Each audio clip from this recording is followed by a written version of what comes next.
All right.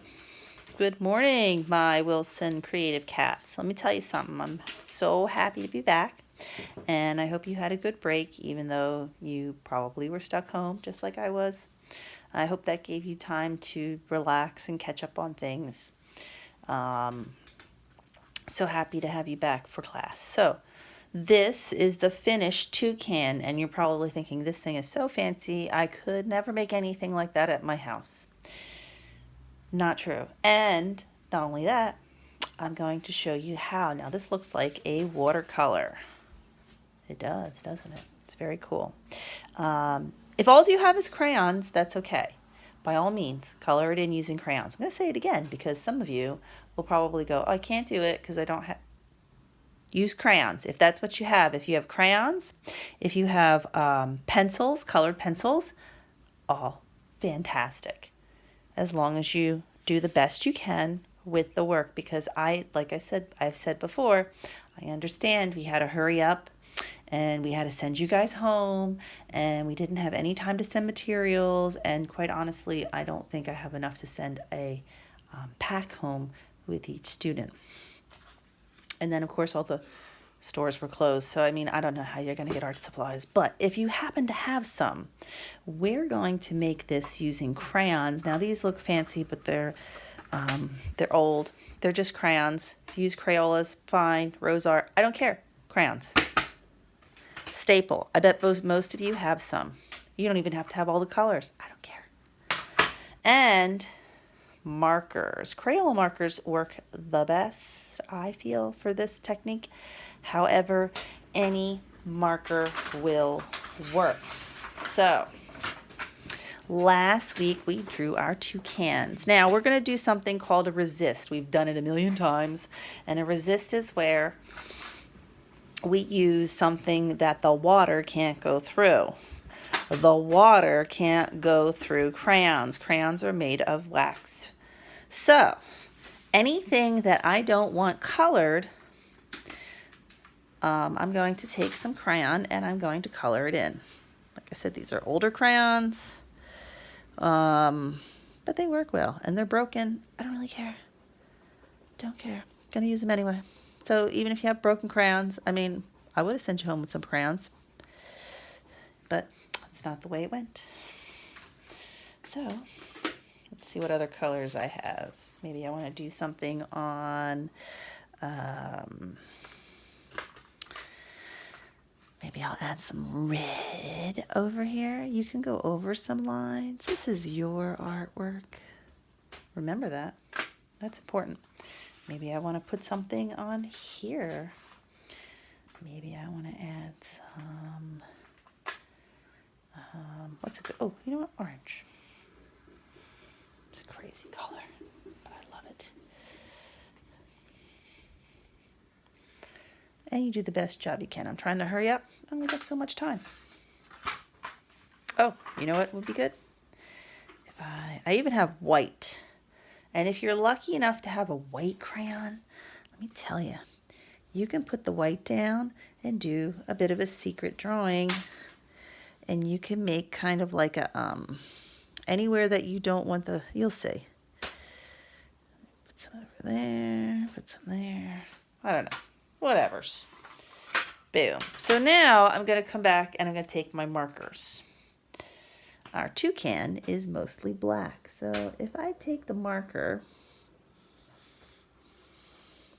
and I would say do all the markering at once. Now, I only have so much time for YouTube. And I'm still learning how to do this, so you gotta bear with me. So what I'm gonna do is I'm just gonna do the black on the toucan. Maybe I'm gonna put the orange up here. What else? What did I do for his, oh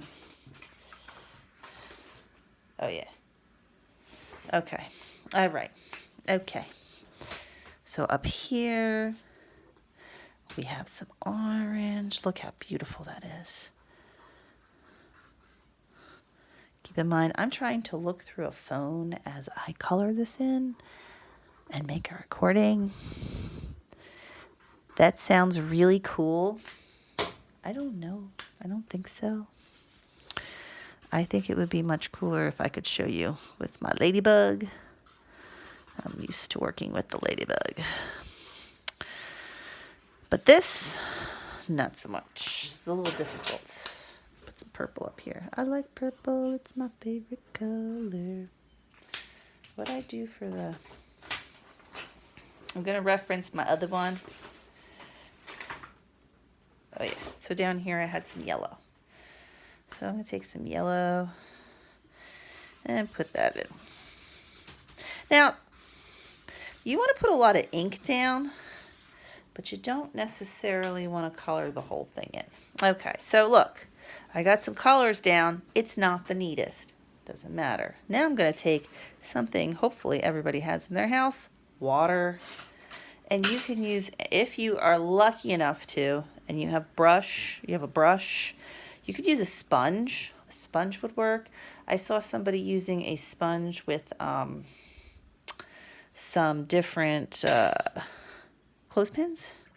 All right. So now what you're going to do is take this water and you want to get where the ink is really wet. Boom, boom, boom, boom, boom, boom, boom. And you're going to work it up, and you'll notice that I'm making a gradient. What's a gradient? That's where the color goes from darker to lighter. And you're really going to see it when I do the black. And I'm not doing a very great job, but... And you could, I would probably have put down more color. And notice where I put the white crayon. It's resisting. What? It's resisting. Yes, it's not quite sinking in there. So this works much like a watercolor. We've used watercolors before in class. I know you like them. I have all kinds of watercolors that you guys have worked with, and you've made beautiful art. Unfortunately, we're not in the classroom. So we're making do. So this is something you could do at home. Things to think about. See, I would probably go back in and make some more. Don't make it too wet because you'll go through to the other side and then you'll make holes. So sometimes you have to go back. So if I show you, I'm going to show you what I did. So there's the white. And you can see that no matter how much ink I put here, it's never going to stick because it's resisting. So as I go, I clean my brush and I can add some water to my... Now you want to be careful if you don't want the colors to mix. If I just go over, I'll even show you. If I just go over like this, I'm going to get some mixing. You may want the mixing. Hey, it's your artwork, right? But you may not. For example, I don't want the yellow and the purple to mix because that will make brown, and though I like brown, it doesn't work for my toucan. So this is what's called, this is kind of giving a look of watercolors. And this is the technique that I use to create this picture. So I did this for a long time. It took a while. And all I used was markers, crayons, and some water with a brush. Like I said, you could improvise and use a sponge. I would recommend a clean one to make that work. You might even be able to use a paper towel, but a sponge would work. Remember to fill out your attendance. And I will be posting a new video next week, and I hope to see you guys soon. Have a good day.